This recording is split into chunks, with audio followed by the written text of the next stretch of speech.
So welcome to Leading with GenAI. This is our first podcast where we're going to explore the latest trends and technologies that are transforming the business world. We're going to start, as it's our first one, by introducing ourselves. And so I'm going to go to Pat to begin with.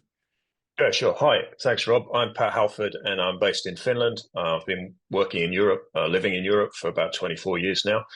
And I work with boards and leadership teams and investors on trying to figure out how to exploit generative AI for productivity, for growth, and this kind of thing. So I do a whole bunch of different things, including being on the faculty of Singularity University for GenAI.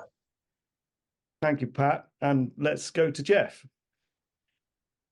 Hi there, I'm Geoff Davies from Pivotal Edge AI. I've been in the enterprise technology business for a very, very long time now. Spent quite a lot of time working in cloud and built up and sold a SaaS startup, which all helped enterprise businesses go across the cloud.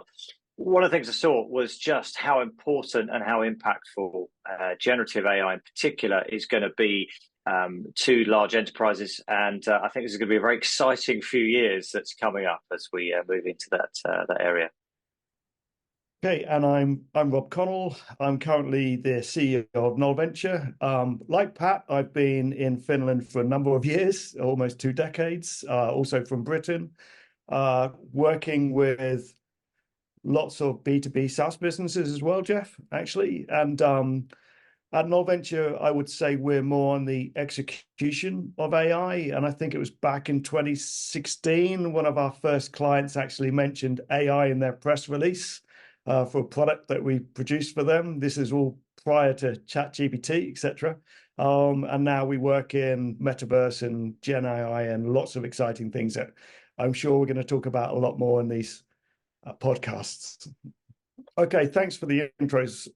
Now let's delve a little bit more, because I think what's really interesting is what we're actually doing in the Gen AI field right now. So let's go reverse order. So for myself, there's a few things that are going to be revealed quite soon. And I think by the time we put this recording out, it'll be public knowledge. So we're working with some voice actors.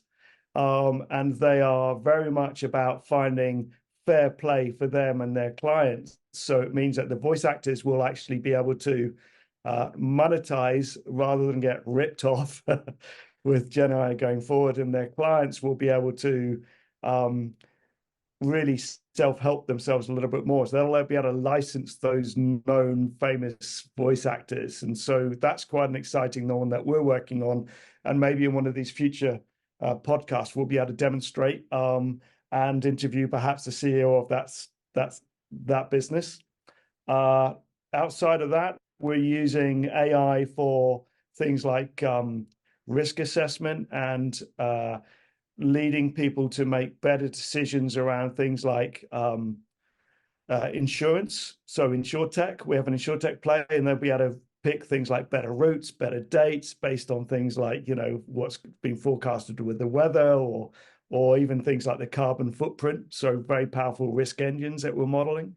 And the great thing for us is when we look at a business like Null Venture, which is a software development house, we don't employ thousands of employees. So we don't really see Gen AI as a threat, but more of an opportunity where our clients don't want to pay per hour. They want an outcome. They want a new app, etc. And if we can leverage generative AI for writing code and for helping with our automated testing, etc., then great, because it's all about innovation and ideas and getting it out to market faster, proof of concepts, fail faster, and all that stuff.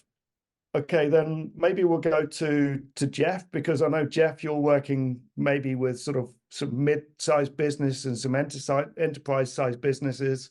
And I think this hot topic around generative AI and how it's revolutionizing business strategies, it'd be interesting to see what you're working on right now. Yeah, so what I'm working on with Pivotal Edge is very much at the business end of generative AI. when I first saw all that come through, I looked at the technology, and I think, as we all did, played around with things like ChatGPT. And what's very, very apparent is that this needs to be linked to a business problem and solving a business problem. And that's very much what I'm all about, is working at the business end, working with, C-level stakeholders within firms to identify how generative AI is going to change their business. So, things like working with law firms, for example, to understand, where are they burning lots and lots of hours on repetitive tasks, and then determining, there's a business case there that generative AI could be applied to then improve efficiency, growth, revenues, increase fees and billings, for example. So very much at the business end.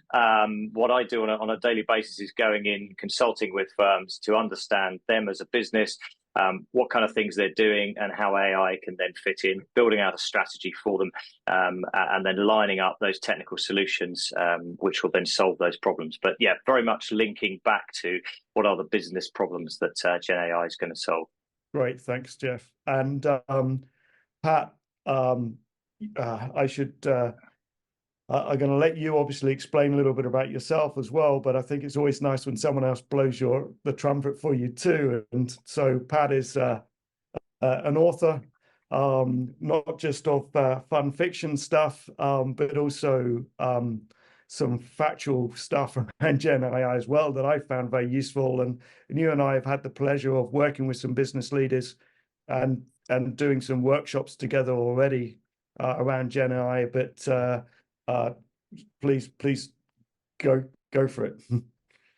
Yeah, thanks, Rob. So I actually first got involved with generative AI around summer of 2020. Actually, the COVID pandemic had kicked off. I was leading a team of people working on R&D funding across Europe in different industries, and I actually got us on the beta version of GPT-3. So that was before the whole chat thing, and started doing some really interesting kind of experiments, learning a few things, and shared that with the management team. And we were thinking, wow, there's some possibilities here. But the problem was that it wasn't really available from a production perspective. So we kind of did some studies, but then put it in the freezer. And then, of course, November 2022 came around, and we all got access to ChatGPT-3.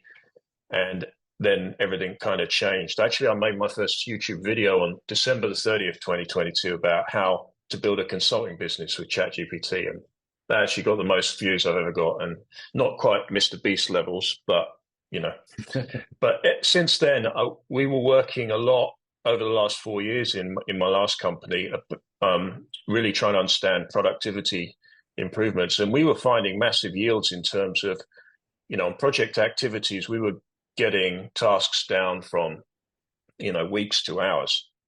And what we were trying to then figure out was really, how do you turn that into an end-to-end productivity gain, and how does that impact the P&L and, the revenue and the profit and all this kind of thing. Now I've moved on. I'm running my own business now, and I help boards actually, boards especially, and board associations, because the challenge they have is board members jump around different companies, so they don't necessarily have a deep understanding of all of the opportunities and risks that generative AI is bringing to different companies. And so what I do is try and kind of enlighten them and point them in the right direction, and then also work with senior leadership teams in SMEs and corporates to try and figure out, if you've got pockets of productivity in one team, say marketing, communications, then that's all very, very well. But if it doesn't actually result in some kind of end-to-end gain, just as Geoff was talking about, then, it's not really adding much to the bottom line of the company. So what we try and do is figure out, how do we actually scale all of this capability and share all of these different use cases across the business. And the thing that I'm working actually on with a couple of clients at the moment is budgeting for next year, because many of us, we've all been through these financial plannings activities over the years in our various companies. And one of the questions now is, how does the CFO and business unit leaders and management teams, how do they actually approach budgeting for next year if you're, finding massive new capacity or productivity improvements in your existing headcount, what does that do to your planning of your OPEX for next year? So there's all kinds of really interesting dynamics going on. And I focus very much from the P&L side, not necessarily the technology side. Sorry, I rambled on a bit there. That's great. I mean, it's a big topic, right? It's going to affect every part of the organization and every organization. So, so I think what we're going to try and achieve with this, with this podcast and stuff between the three of us is, a little bit of structure to show how revolutionizing business strategy for leaders is. We thought we could look at a couple of different things, and we'll typically try and cover what's hot, because things are moving at a rate of knots. And I know both of you are very active and keeping up to speed with the tools and techniques and that are going on out there. And I think that's going to be a great one for us to cover each time, is to talk about what's hot. In future ones, because we've taken a bit of time doing the intros today, let's also look at demonstrating and showing our audience, hopefully our growing audience, how to use these things in action. So some brief demos, that would be really cool. And also we've got practical examples. So as well as just talking about the tools, let's talk about where it's been applied, and maybe within our own networks where we've helped a company put it into action, or where we've noticed a company that we're particularly engaged with. So what's hot, and demos, and a bit of chit chat between us, I think, in terms of what we think is going to have a good positive impact or not. And I think part of the theme is that we really want to talk about the opportunities and the positive impacts as the style of what we're doing here. So I'd like to start with Pat and ask him, ask Pat, what's caught your attention recently? And I suspect that's quite a long list. Yeah, actually, this morning, because I cycle through a bunch of different publications and newsletters, probably about 4 or 5 of them on a daily basis early. The one thing that caught my eye this morning was this PwC just done this deal with OpenAI. I guess it gives them access to all kinds of special or more power or more capability, or I don't know if they're going to be a reseller of it, but it's kind of a curious thing, and I don't know whether it's an offensive thing or a defensive thing, but it's one that I'd like to kind of throw up for a bit of discussion, because we all come from technology consultancy organizations as well. So this one is definitely on my radar at the moment.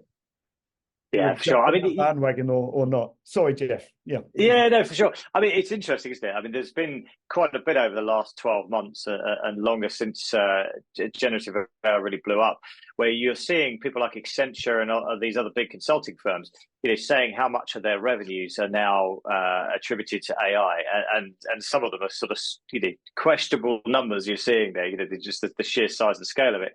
So it kind of makes sense, doesn't it, that the big firms are going to want to get involved in this. I mean, I suppose, Pat, there's the headline there, which is probably what really caught your attention, is like PwC is a reseller. It's not an organization you'd automatically think of being a reseller of these kind of technologies, for example. But I guess for them, it's all about, one of the things I see, and I know you do as well, Pat, is around the business focus and how this is changing and transforming people's businesses. So this is exactly where you're going to find those big consulting firms like PwC. They're going to be engaged at C-level and board level and looking at business transformation. That's a major part of their revenues, isn't it? And this clearly is a major part of that. I think what would be interesting as a reseller is, what are they looking to do with it? Clearly, they're not just going to be a kind of markup reseller. They're going to be looking for integration. They'll be looking for all of those integration opportunities. And I don't know if you guys have read through this, but there's a really good case study on OpenAI's website for Moderna. And, Moderna have taken ChatGPT Enterprise and rolled that out. And some really interesting little bits. Doesn't go into as much detail as you'd like it to, but there's some really interesting things that they've built their own custom GPTs for and that sort of thing. So, if I was a big consulting firm, I'd for sure be looking at How do I identify those use cases, and how can we help the clients with building out things like custom GPTs that's going to transform the business? It's going to deliver greater efficiencies. It's going to allow the redeployment of human capital and so on across a business. So I think it makes a lot of sense for those guys to do it. I think probably the biggest surprise is the first reseller that OpenAI signed up with was PwC. You would have thought it would have been probably a tech firm, maybe, or somebody else like that. That being said, the large consultancies, the PwCs, the McKinseys, the BCGs, they've been coming out with some really interesting white papers, actually, and actually they've been pretty frank about the challenges that they face as consultancy organizations in terms of the fact that their customers got access to the same or similar technologies through their own kind of deals or license deals and things like that, as well as shadow IT, of course, of all of these end users and employees bringing along their own versions of ChatGPT to use in companies. And of course, not just ChatGPT, it's the other LLMs as well. But I think the whole thing is going to be really interesting to watch, to see if the consultancies fall into the same challenge as many of the startups did when they started building services on the earlier versions of, say, ChatGPT. And then, of course, OpenAI rolled out new capabilities, and they keep kind of pushing the boundaries out of what it can do with all of this new modality. So I think it's going to be interesting to watch how they make money out of this. I think it'll also be interesting to see how they're going to change their own organizations as well, right?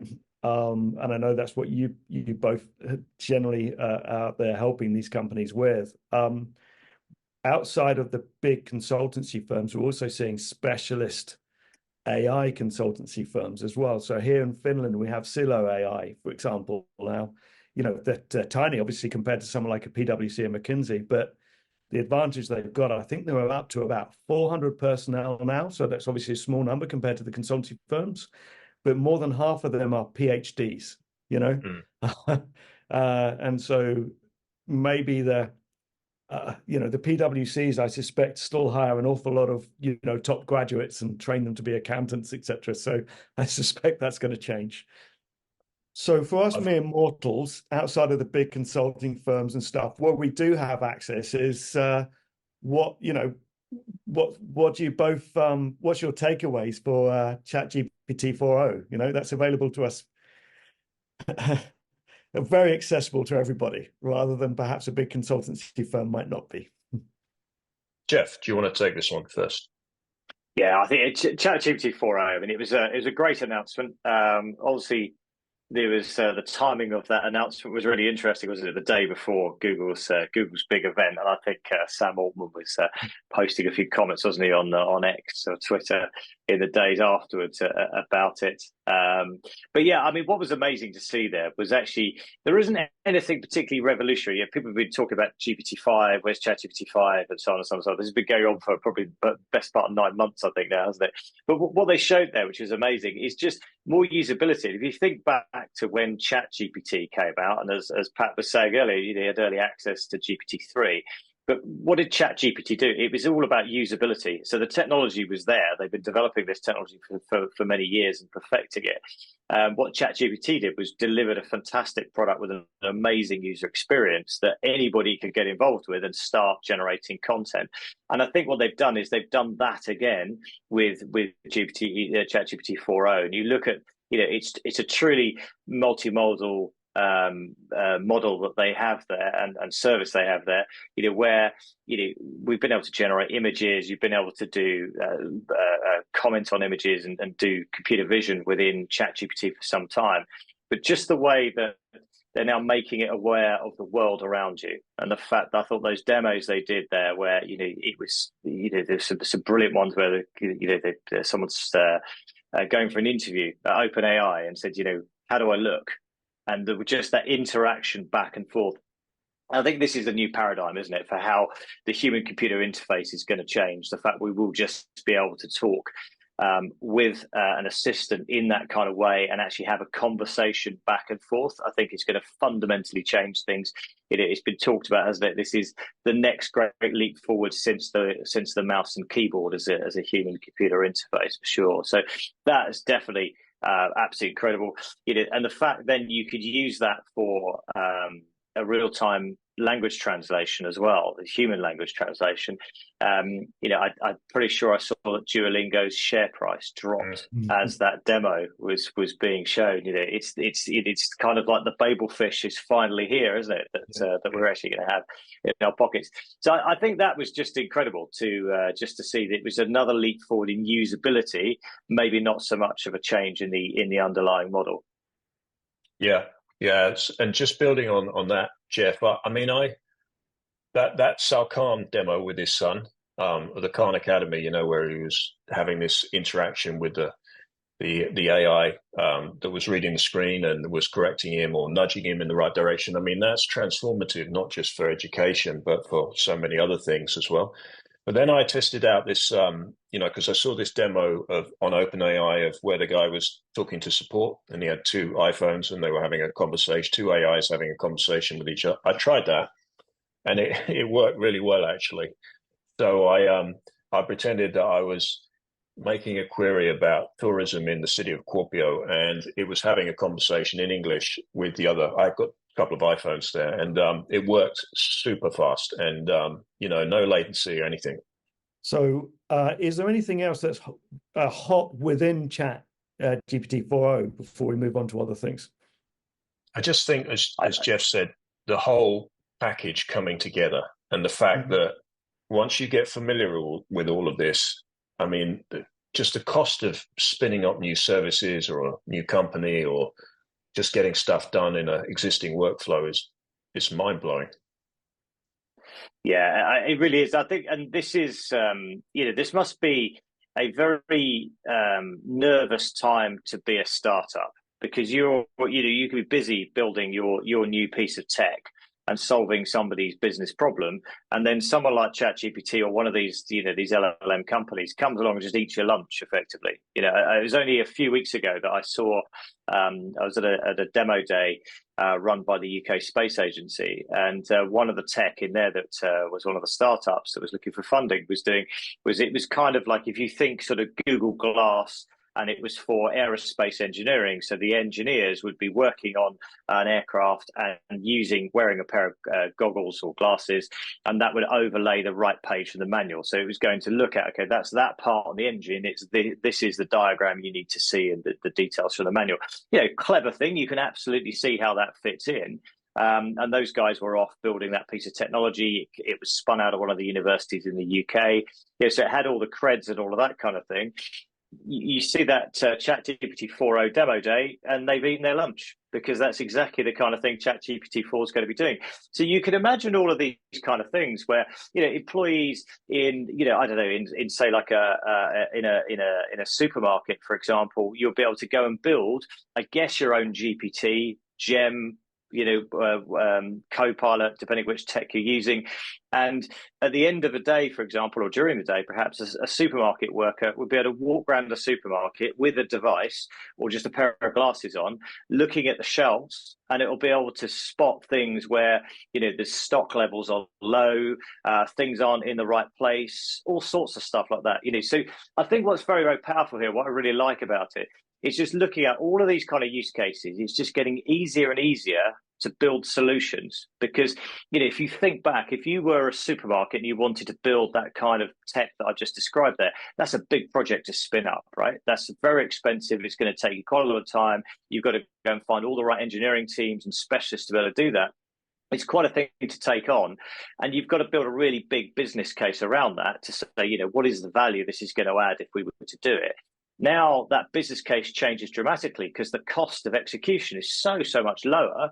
Then and to be able to get a pilot up and running, you'd be able to do that very, very quickly, because you could quite quickly train or customize an off-the-shelf product like Microsoft Copilot, Google Gemini, for example, to do this kind of task. You'd have something up and running within a matter of months, and that for me is probably one of the most exciting things out of all these announcements we're seeing in the last few weeks.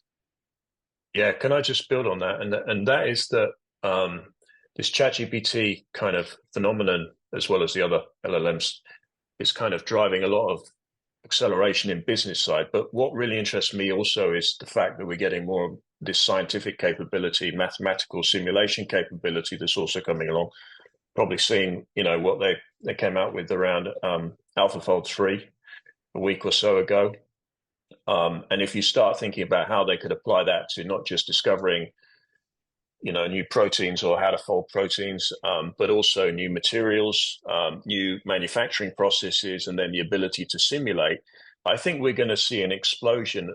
I think the UK is going to really benefit from this, actually, in terms of an explosion of getting research and R&D out of the universities, out of the labs really quickly, and then actually stimulating the potential of the business, and then actually attracting more and more funding faster because you've got more predictability, and then spinning up the business using the other LLMs. So I think that's going to be a huge opportunity, and I was having some discussions with some people in Scotland recently about that, actually.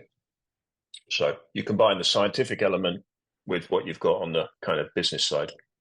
Huge. Yesterday, I was acting as a sparring partner for a group of scale-up and startup businesses, and there was an awful lot of companies who are using AI nowadays. And I used a line from you, Pat, that you've said to me before, which is the investors can write smaller checks now. And one of the investors on the line, there was a big smile on her face because they do a lot of stuff that you guys were talking about a minute ago, including things like medtech, yeah, and anything that can speed things up for them. They're just super happy about that. Yeah, so they can spread more around, more bets around, smaller funds, more potential success by simulating, and actually they can use this technology themselves in terms of their due diligence around, should we invest or not? Yeah, really driving innovation and failing faster, right? Yeah, lowering the risk. Pat, the other one at ChatGPT 4.0, you pointed out to me the other day as well, is the business analytics and the data visualization that comes with it now. And I think that's also quite interesting, where we were saying about, eating someone else's lunch, because having worked for years in business analytics and stuff, and these big expensive licenses for things like predictive analytics and big data, etc., I think this is quite an interesting field. Do you want to expand on that for me? Yeah, I will. Then I'll hand over to Geoff, because I know he's also been playing around with this. And so I've been in spreadsheet hell for, I don't know, 30 years, running different organizations and teams and things and projects, of course. And then last year, we started seeing these early demos of Microsoft Copilot, and that all looked really exciting. And I actually bought Copilot myself at the beginning of the year, although I've been a bit disappointed with it, to be honest. But then when ChatGPT 4.0 came out a couple of weeks ago, I started messing around and putting some spreadsheets in, different types of budgetary information and, the kind of CapEx and OpEx stuff into it, just to see what would happen. And it was actually really interesting, and it was super fast, super accurate, and it would prompt you to do the right thing. But then actually yesterday I started doing another test because I wanted to give a demo today. But actually some of the results came back different. So I used the same spreadsheets as I did last week, but I got the wrong results yesterday. So there's something a little bit not quite right there. So I think that needs to get ironed out. But it's going to be interesting to see if ChatGPT 4.0 and this data analysis actually starts eating into Microsoft Copilot business. I don't know. Geoff? Interesting, isn't it? Really interesting. It feels to me like this is for enterprises. I think these features, if they came through and really started working, then this will be, I think we overuse this term quite a bit at the moment, don't we? But it really is game changing for the enterprise. For sure, because what do we all do? I mean, all of us, and I'm sure people listening and watching this work in large enterprise. What do you do? Spend loads of your time doing is just patting numbers together in a spreadsheet, or taking someone else's spreadsheet, trying to make sense out of it, and then trying to calculate and get the data out of you want or something, or you're downloading information from Power BI or something like that, just to try and crunch information together. And I think we've seen lots of hints, as you say, Pat, haven't we, about the potential for things like ChatGPT and Copilot to do this kind of thing. I agree with you. I think Copilot, if it could do what it looks like it can do in all of the marketing videos and the marketing material that Microsoft's got, it'll be phenomenal. It's not quite there yet, and it's the time of recording this at the end of May 2024. It's it's still lacking a bit there. I think by the end of this year, that bit will have caught up, because for me, this use case is just absolutely phenomenal. If you think of the worker productivity that you can get, those productivity gains in enterprises, from anyone from 100 employees up to many thousands of employees, everybody spends far too much of their working week crunching numbers, playing around with Word documents, PowerPoint decks, all of this kind of stuff. And if you can nail that bit and make that work and simplify that process for people, then that productivity gain is just absolutely phenomenal. It is to your point, Pat. It's a bit odd, isn't it? Sometimes you sort of think, okay, I've understood this. I've understood how this works, and then you go and do it again a week later, and you get a slightly different result that's coming out. And I'm not quite sure what it is behind that. And hopefully this is something which Microsoft and OpenAI will get ironed out in the coming weeks. But they do all seem to be heading that way, because if you look at the Google announcements in the last couple of weeks as well, they've heavily gone into their into the Google apps within the spreadsheet, how you're going to manage data and so on. So I think for enterprise, this is definitely the way it's going to go. What Microsoft sort of nicked the term Copilot, but Copilots for worker productivity, that's definitely the future. I think we can do a whole episode on how the outcomes are different each time, and think about to explain why that's different, and that's going to affect creative industries in terms of things like you need consistency of brand and the images, and if it comes out differently each time, that's not going to be acceptable. If you're looking at things like medicine advocacy or something like that, you really want to have consistent results. So that's going to be one to watch. Like I say, it's early days. What else would you say is we've talked quite a lot about ChatGPT and Copilot, Microsoft Copilot. Anything else? What's hot recently? Yeah, actually, I've been running a couple of workshops and seeing a lot of stuff in the press recently about this. On the one hand, you've got this shadow IT, where you've got people bringing in different types of organizations, whether it's a startup, SME, corporate, or a public institution. They're bringing their own versions of ChatGPT, their own kind of license or whatever. Sometimes the free one, sometimes the $20 a month version, to their job, and they're gaining productivity for that. And then, of course, you've got the IT team and the kind of security team trying to get hold of that challenge of this new capability that's just flooding into the organization, and worrying about what people are uploading and all this kind of stuff. Then on the other hand, I've been seeing a lot of situations where people or employees who are gaining a lot of productivity from these tools are actually nervous about telling their management and their bosses about the 30-40% savings in content creation or whatever it is they're using it for. And so you've got maybe productivity that's not bubbling up to the surface in the management team, because people are nervous that about the reactions that management might have. So if you've got a CFO who's kind of trigger happy, then what happens if they suddenly start thinking about, we don't need so many people for next year, instead of maybe the mindset could be, well, we've got this extra capacity that we can now apply these resources to focus on this area or into this new space. So there's this kind of two-pronged challenge that many organizations are facing there. Isn't it wonderful the cycles that we go through? And for example, companies are talking about adopting GenAI and not realizing they're actually using GenAI already built into the tools that they have, or their employees already taking the initiative. And it reminds me, for example, of open source software, right? I remember seeing statements by corporations saying we don't allow open source software, but then when they asked the CTO, they realized that everything they had was already built on open source software, right? So didn't quite understand the licensing agreements and things in those days. Yeah, for sure. What's interesting about this particular one, is a great one to bring up, Pat, is that as you said, Rob, it's like everything in the tech business. We just go through these cycles, and the same thing keeps repeating itself in a different kind of way with the latest tech.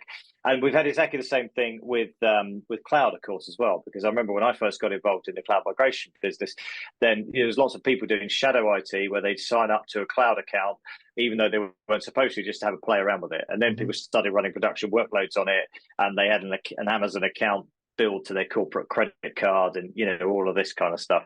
So what did you do? Well, you brought them into the fold, didn't you? So you then went in there and said, look, okay, we know you're going to do this. We want to do this as well. Let's set up a nice, secure way of doing it with our own standards, and we know where everything is. And then you look at where the cloud business has got to now. So I suspect something very similar will happen with generative AI, where people, and if you look at, the world is, most large enterprises uses Microsoft 365. It's now the de facto standard, isn't it, for mail and productivity apps. So, the way that Microsoft's rolling this out, and I think it's really interesting, is the tech isn't quite up to the marketing hype yet, but it's not going to take long to catch up. But you're going to have all of that kind of there as work of productivity. But to Pat's point, I think what's really interesting here is that people probably would have sheepishly admitted that they were using open source software, or they're using cloud as shadow IT. But they don't want to admit that they've got the cheat codes, which is what GenAI is giving them. The fact is that I can go home at 5 o'clock because I can use ChatGPT to be able to write emails quicker, summarize, meetings, produce PowerPoints, whatever it is I've got to do.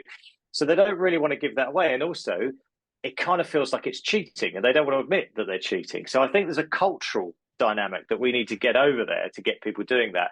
But some of the work I do, and I know you do this stuff as well with organizations, is really about how do you roll out these tech into organizations and get people using it. And I think a lot of what you do there is obviously, as I say, I take a business first approach. So identifying those business use cases and then lining up the technology that to work with those as well.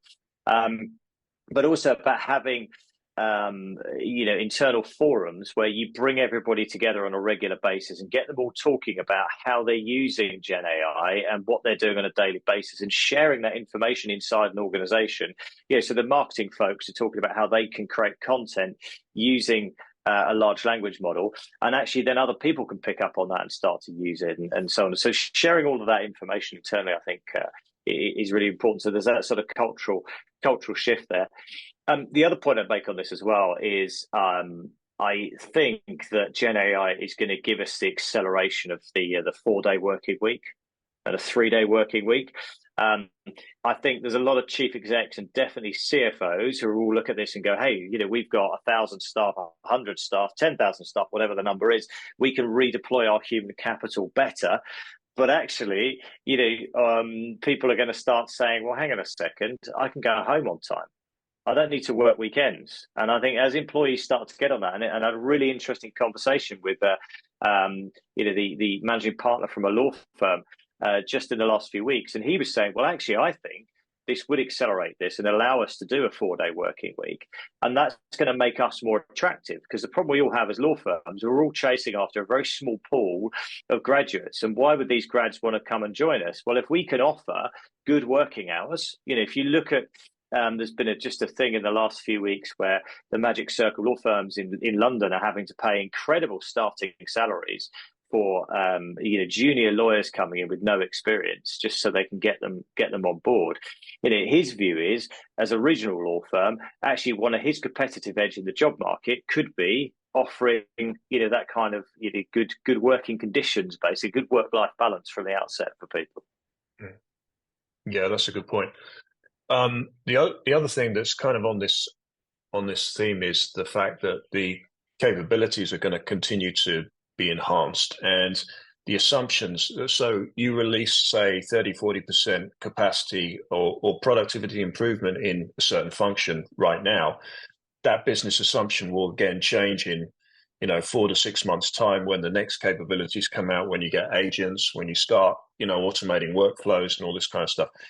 So the organization's going to be constantly kind of morphing, and I think that that's going to open up a whole bunch of new challenges for things like incentives, organizational structures, salaries, recruitment, all this kind of thing. So it's going to be something very interesting to watch and participate. And it's going to be interesting to see how functions like HR or people and culture, as they're sometimes called, how they're going to have to start rethinking human capital. And I think that's going to be a big challenge. Maybe they just use ChatGPT to figure it out. But it's the whole organizational thing is going to be a big area of focus for the next year. I think we're just starting to see the beginning of it. Yeah, for sure. I think Rob, to pick up the question about, you were just talking about exciting tech that we've seen in the last few weeks or so.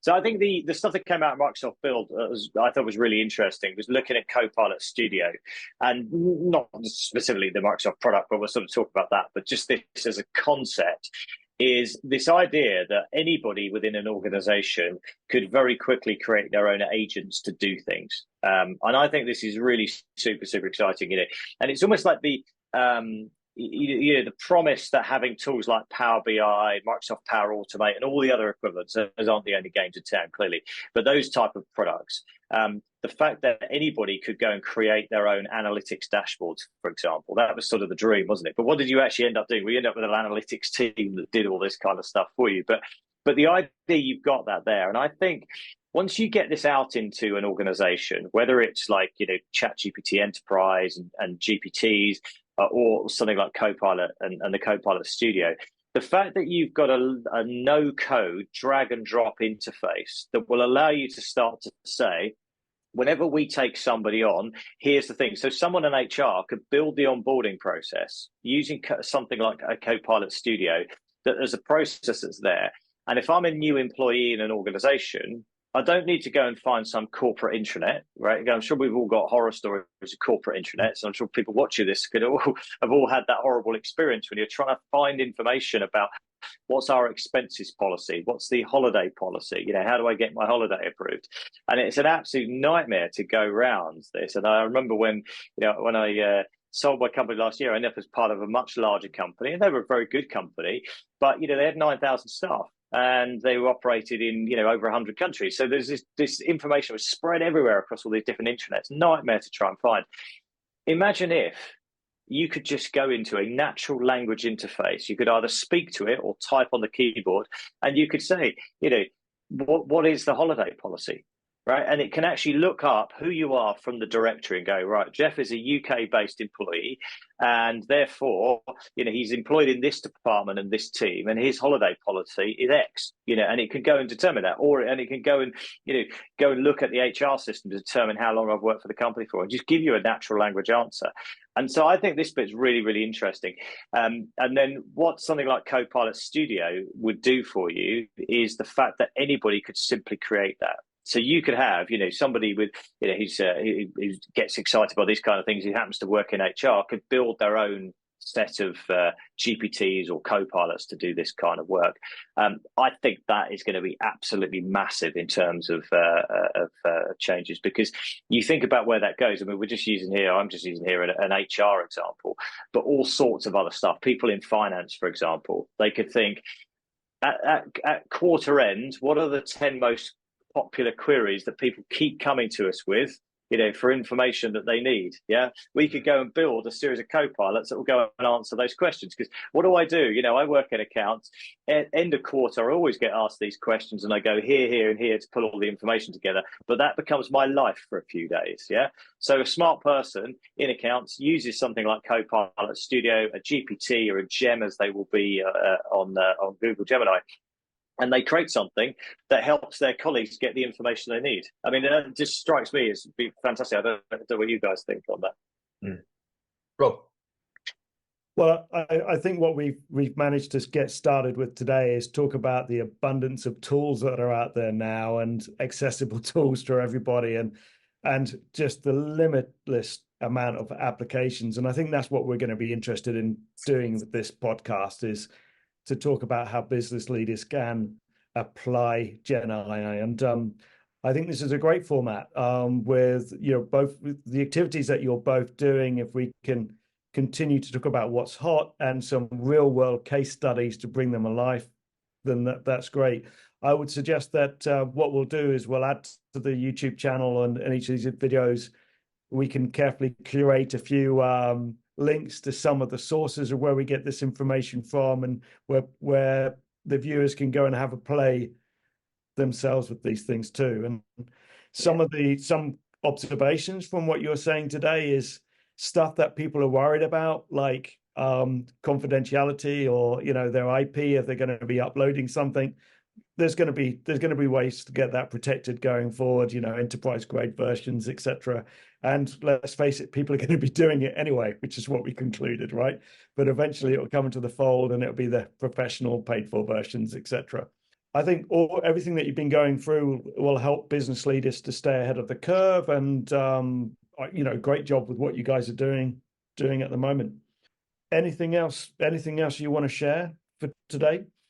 I was going to bring up the increase in the kind of build out of data centers, but I think it's quite a big subject, so maybe we should cover it next week, because there's just this whole thing around everyone's building new data centers to handle the capacity, but that's driving up emissions, and it's also drinking a lot of water, and you've got this whole kind of vicious cycle that's going on. So that could be an interesting area for discussion.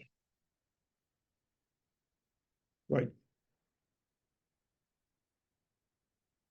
So I think this was do we want to call this a deep dive? I think this was a scratching the surface, right, of what's going on in Gen AI for business leaders. And I think, let's get people to subscribe, and let's get people to put in the comments what they'd like us to talk about in the future, and we can maybe delve into more detail for specific applications. Yeah, bring in some guests as well. Yeah. Great. Let's bring some guests. We're gonna get fed up hearing our own voices, right? Very good. But hey, Rob, thanks for moderating as well. Yeah, great stuff. Thanks, guys. Thanks for your insights. All right. That's really cool. All the best. Cheers, guys.